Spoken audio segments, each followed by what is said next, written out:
Hello, Virgo, Sun, Virgo rising. Welcome to your 2019 astrology. My name's Donna Page. Thank you for joining me.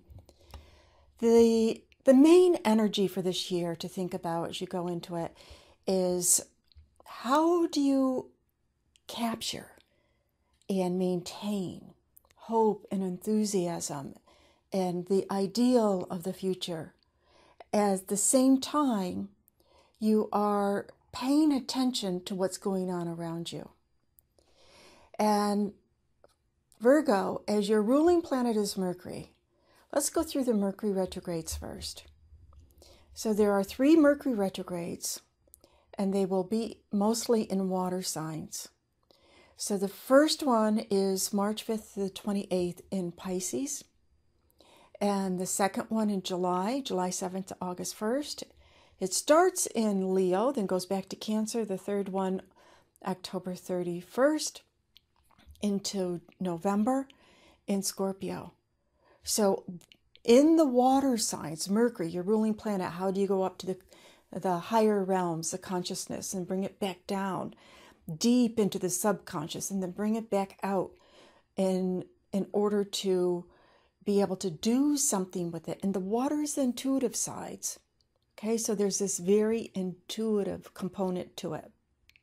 And in the water signs for you, they will be happening in your 3rd house of communication, your 7th house of people, the 11th house of people.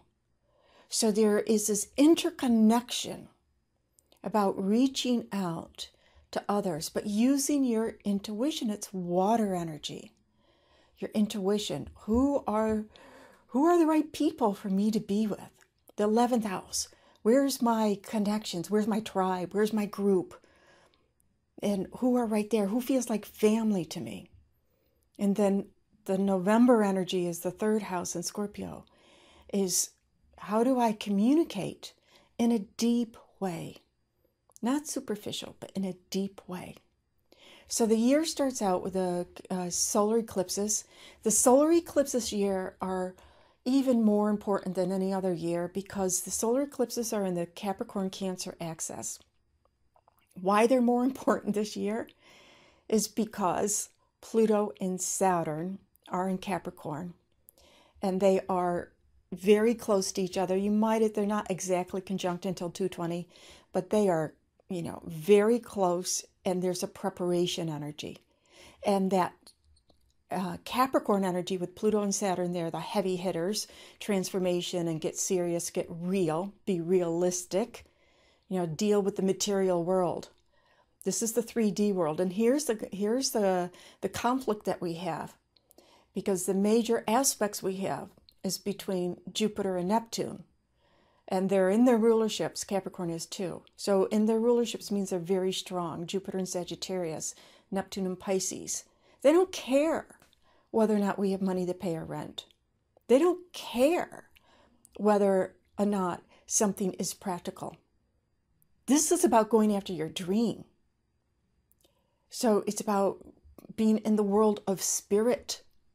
So they have a quote-unquote spiritual component. That component of put it out there to the world and believe and trust, and it will come back. But we have these other guys, Saturn and Pluto, over in Capricorn. So there's this duality, and you can see the duality on the planet. This divisiveness that's so strong. So, and in our individual charts, when we're only paying attention to one part of our chart, one part of our planet that wants one thing, and another planet that says, hey, there's this other aspect of life, it can create problems. It can create a split within ourselves, and our life can turn upside down. So what does all this mean, Virgo? Is that use your intuition, your ruling planet Mercury in the water signs. So it is about connecting with the emotional side, the intuitive side, in order not to deny yourself what is possible. Dream big. The exact squares are in January 13th between between Jupiter and Neptune, January 13th. right after that solar eclipse in Saturn. And by the way, the solar eclipse in Saturn on January 6th, Venus is at her elongation point at 28 degrees of Scorpio, which means she's very bright in the sky. And she is a morning star. You'll see her in the morning before the sun rises. And it's the same day Uranus goes direct in Aries. The last 6 years have been with Uranus and Aries has been, hey, are you doing your life, not somebody else's life? So we got 2 months of the first part of the year. All the planets are moving direct. Huge deal. And then that eclipse, the square Jupiter with Neptune, January 13th. And then again in June. And then again in September. These are big months to integrate all of these energies. April, things really get cooking. Jupiter will be going retrograde from 24 of Sag.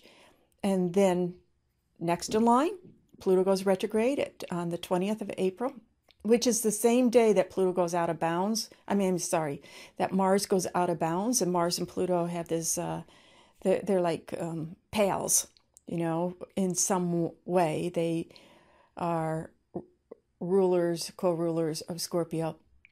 So Mars is the action planet.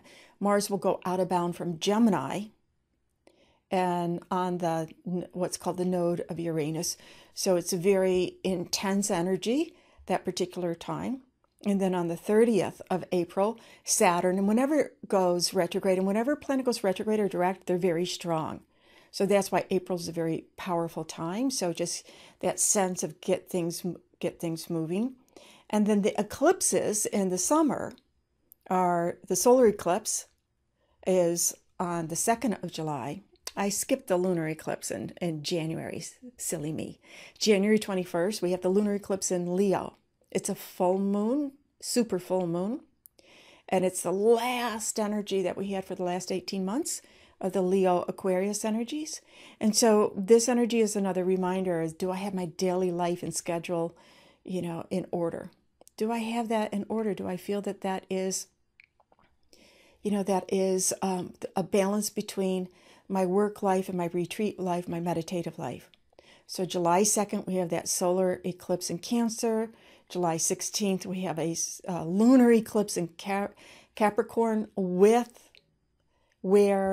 the Saturn is very strong there.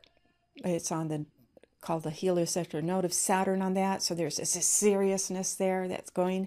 And then when we move into more towards September, things once again start moving again.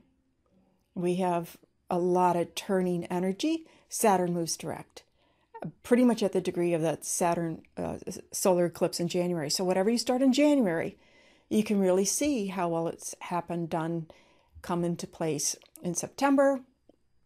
Then Pluto also in September, October 3rd, Pluto moves direct. So again, there's this movement energy at that time. And also in September, Venus. So Venus has these phases. The first part of the year, she is a morning star, which is about going after what you want. In July, she goes what's called under the beams of the sun, so she becomes invisible. She conjuncts the sun August 14th. And then in September, around September 18th, she begins to rise again, see her again. And you will see her as an evening star. And that's when things can more come around, come back.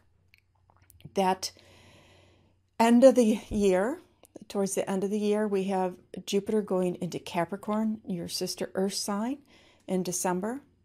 And so there's that harmony that goes on. So have a beautiful, happy new year. And also, because one of the main aspects this year, which is that Neptune-Jupiter square, is happening from your 7th to your 4th house.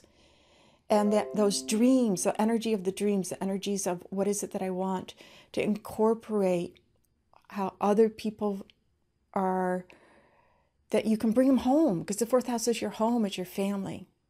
Who do you feel that you can bring home? Who do you feel is family?